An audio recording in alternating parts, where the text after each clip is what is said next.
Hey guys, BaoZakeruga here. Today I'm here to count down my top 10 anticipated games of 2015. Now this is looking to be an amazing year for games, and honestly it was kind of hard to break this down to just 10. But it had to be done. So without further ado, here we go. Number 10, Metal Gear Solid 5. Big Boss, one of the most interesting game characters I've come across. With each game he sinks more and more into despair and darkness, and it seems Metal Gear Solid 5 is the breaking point. You've always controlled the Snakes as protagonists fighting to stop terrorists and maintain a balance of power with the major countries of the world. But it seems in this one, Big Boss is solely after revenge. And who doesn't love a good revenge story?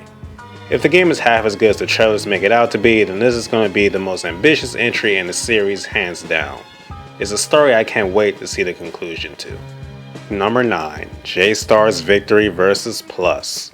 Shonen characters from various universes beating the living crap out of each other. What more could you ask for? This game is an anime fan's wet dream come true, and the fact it's being localized in English is even crazier.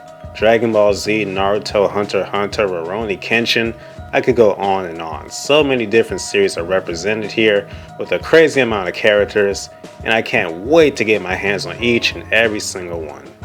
Number 8, Final Fantasy Type 0 HD. I'm usually not a fan of remasters because most are just unnecessary, but I don't view Type 0 HD as that. Not just because of the overhauled graphics, but also because it's never been released in the West. Those that haven't played the original are in for a treat. Type 0 in my opinion is the best game in the series in over a decade. The combat is just fluid and plain fun. All your party members have their own unique fighting styles, and no two feel the same. Now one thing I hope they improve on is the borderline retarded AI of your partners. Just fix that please. Number 7, Monster Hunter 4 Ultimate. I'm still pretty new to the Monster Hunter series. The only ones I played in the series, excluding the demo to this one, are 3 Ultimate and Portable 3rd HD. But I can say with confidence that I am hooked. I put 100 hours into 3 Ultimate and I felt I barely even scratched the surface of what it had to offer. And with 4 Ultimate, I'm ready to jump back in. I'd be lying if I said I wasn't worried about the 3DS's controls though. From the demo, well, the camera sucks. Just saying it. Now, the new 3DS fixes this problem of course, but I don't know if I'll be able to shell out the money for both just yet. Regardless though, I can't wait to spend hours upon hours hunting giant monsters and building some sexy armor and wearing it around proudly. Number 6, Digimon Story Cybersleuth. I love the Digimon RPGs, so underrated and so fun. I swear Bandai Namco, if you don't localize this game, you're on my shit list. We got that crappy Digimon fighting game last year.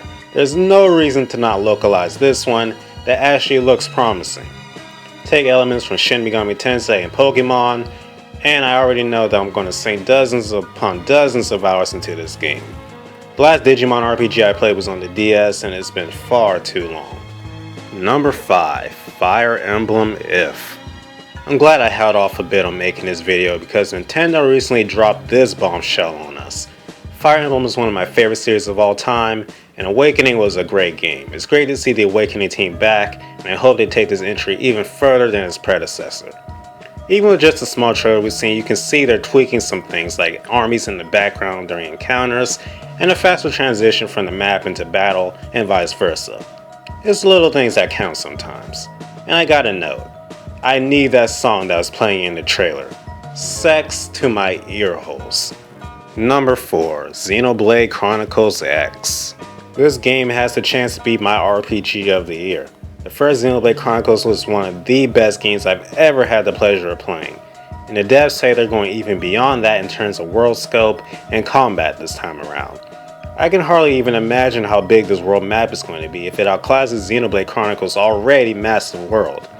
Every time I hear something about this game, it gets me more and more excited for it. From what we've seen, the music is on point, the visuals are good, and there's freaking mechs. Only thing I'm really worried about now is if I like the story and characters. But I suppose finding out is part of the fun. Number 3, Super Robot Wars Z3 Tengoku Hen. Super Robot Wars Z is the best game in the Super Robot Wars franchise in my opinion. Now years later, the trilogy is finally coming to an end. I'm hoping Ben Presto goes balls to the wall all out with this one.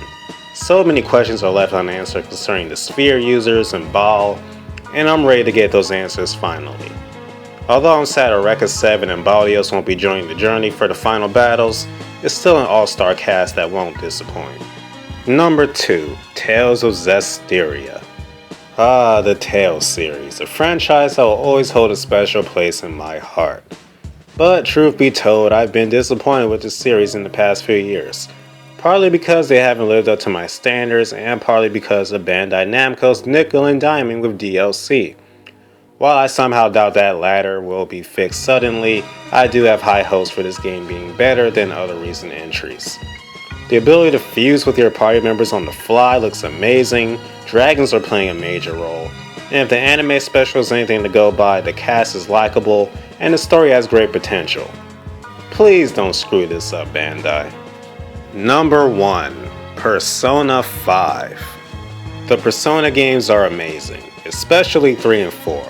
3 was the game that introduced me to Shin Megami Tensei, and 4 improved on it in every single way possible. I want Alice to take it even beyond that with Persona 5. With Shoji Meguro in charge of the soundtrack, I already know I'm going to be bumping tracks from this game for years to come. I already have complete confidence in the music, so let's talk about what else I'm expecting from this game. Social links. I know mainline Shin Megami Tensei fanboys hate the social links, but let's be real. Who cares what they think, they're going to complain anyways. I want engaging social links and more gameplay bonuses from doing them, like in Persona 4. Next, characters. The series has a good track record of this, so I'm not too worried.